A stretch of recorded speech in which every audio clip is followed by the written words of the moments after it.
There's just over 3 weeks until Election Day, and local school districts are trying to get out the vote.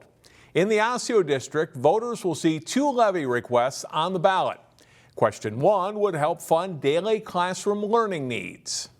These dollars really pay for our staff. 85% of our budget is our people. And with 3,500 employees in our district, we want to make sure we're recruiting and retaining the best and brightest staff in every department. If it doesn't pass, district officials say there will be deep cuts, with as many as 450 staff members let go. For elementary school teacher Michelle Salamone, the operating levy would help pay for added teacher supports to help students who have had to endure a long pandemic.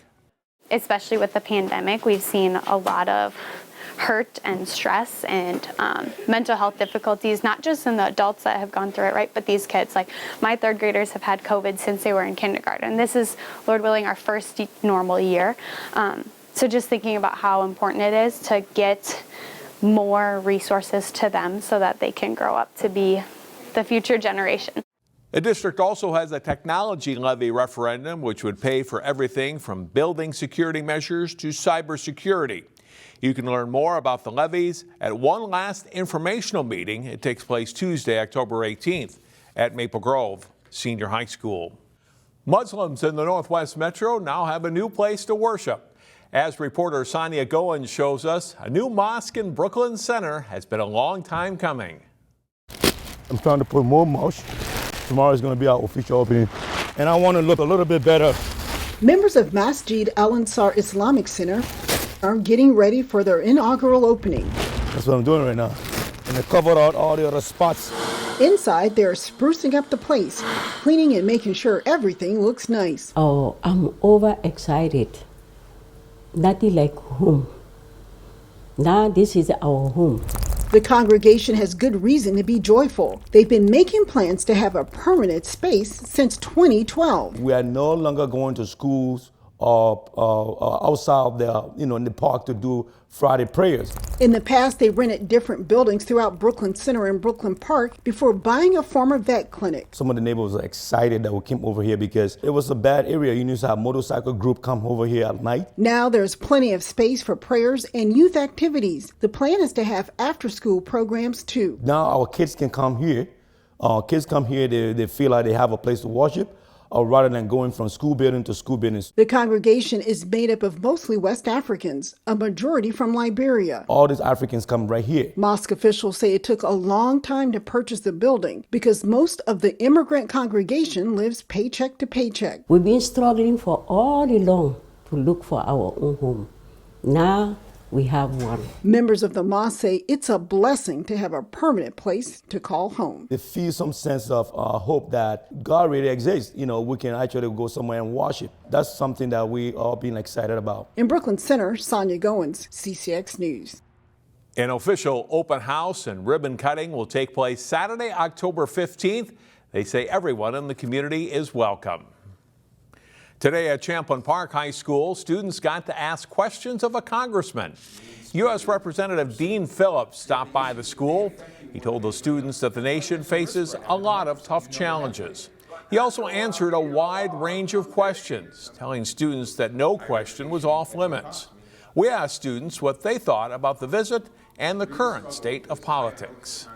I want more people like our age, like younger people representing us instead of older people. I want people who will be around for a while to make important laws for us. I feel like a lot of what the media portrays is like, oh, there's division and it's Republicans against Democrats and there's sort of this political war going on in our country. So I thought it was like really hopeful. I just turned 18, so I just registered to vote and I'll be voting on this election.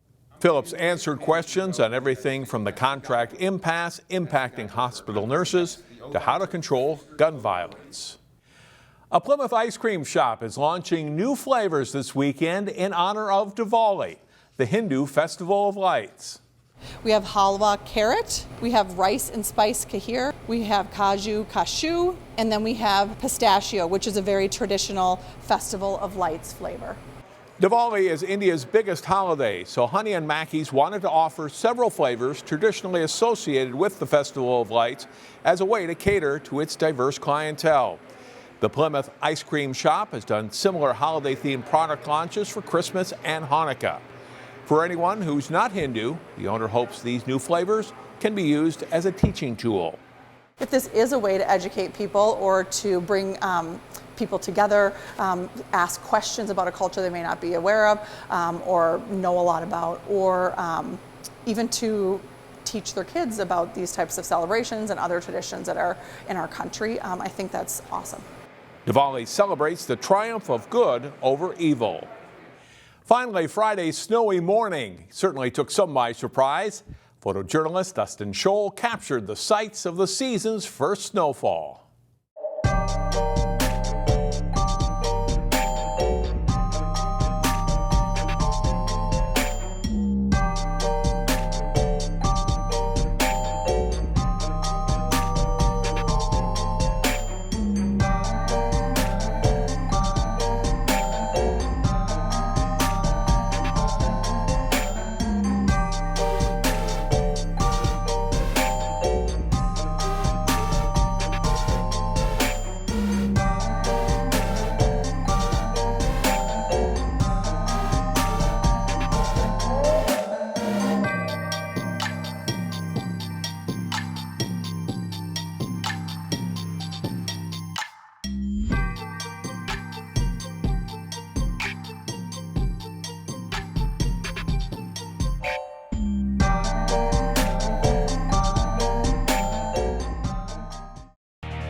The Maple Grove boys soccer team entered the postseason ranked number 2 in the state in Class 3A. Jay Wilcox has highlights from their Section 5 semifinal game. Top seed Maple Grove facing Spring Lake Park in the Section 5 3A boys soccer semis. Aaron Badillo beats the defender and sets up Chris Franz, but his shot is off the crossbar for the Crimson and it stays scoreless. Later in the first half, Maple Grove's Ike Duell gets a good chance, but Josh Nelson makes a nice save for Spring Lake Park. It stays 0-0 at halftime. But Maple Grove strikes early in the second as Franz gets it to Badillo and his rocket hits the top corner.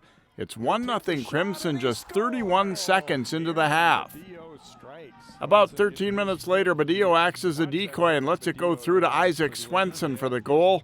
Maple Grove gets a challenge, but they win it 2-0 to advance to Tuesday's section championship. Jay Wilcox, CCX Sports. Maple Grove will host the winner of Friday's Osseo Champlin Park semifinal in the section final on Tuesday. Maple Grove edged Wayzata 4-3 during the regular season in girls tennis. Those teams were matched up again for the Section 5 AA championship. Jason Malillo has the highlights. Girls tennis Section 5 AA team championship, Maple Grove against Wayzata. One singles, Maple Grove sophomore Maddie Larson rips the short ball for a forehand winner. Later, Wayzata number 1 Lucina Bedrick strokes a cross-court winner. She wins in straight sets. Two singles, Greta Holmes for Wayzata, Summer Odie for Grove. Holmes' serve sets up the hard approach shot, and then the smash winner on her way to victory for the Trojans. Three singles is a great battle between Grove's Shar Baki and Wayzata's Jiahui Zhang. Zhang gets the point here on a sweet passing shot, but on match point, Baki rips a hard backhand and the return is wide, giving the Crimson a hard-fought victory at three singles. Two doubles, Lexi Helmer-Janke serves for Grove. Gabby Parker puts away the swinging volley on the way to a Crimson win. One doubles, Bethany Smith and Avery Spratt for Maple Grove. Michelle Tsao and Polly Reagan for Wayzata. Tsao punches the backhand volley winner for the Trojans. But Smith and Spratt would take the match for Maple Grove, and the Crimson are section champions for the second year in a row. It feels amazing. Last year was our year that we were expected to go, and now this year was kind of a surprise a little bit, but our team has gotten so much better, so this victory feels so good. Section High School True Team girls swimming and diving meets take place across the state Saturday, including in Plymouth, where the home team hopes to make a big splash. Wayzata's girls swimming and diving team is in the midst of another great season. The Trojans are ranked in the top 3 in Class AA, with just one dual meet loss coming into Thursday's regular season finale against Edina. We're extremely happy as a coaching staff. For me personally too, this is my second season with the team, so they've been doing awesome. And I think it's going to be a really great final end to it. I have in my head kind of what I think is going to happen as a prediction, and so it's going to be really exciting to see how it all plays out. Two-time state 100-yard butterfly champion Claire Renke is aiming for a third title at next month's state meet. She headlines a talented Trojans group. Wayzata will host the section True Team meet Saturday at Lifetime Fitness. These big end-of-the-season meets ahead on the schedule are fun ones for the athletes. That's my favorite part of the season, is the championship meets and getting to see all of my teammates and friends and seeing like how we've been training together and then getting to see them do their best. True Team is such like a fun thing to do because it's like the whole team gets to be a part of it, not just like JV and varsity. It's like a whole team type of thing.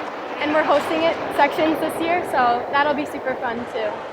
The state True Team meet is October 22nd at the U of M, with the State High School League sponsored section and state meets coming up in November. And look for the Trojans to be right in the mix for more titles. In Plymouth, John Jacobson, CCX Sports.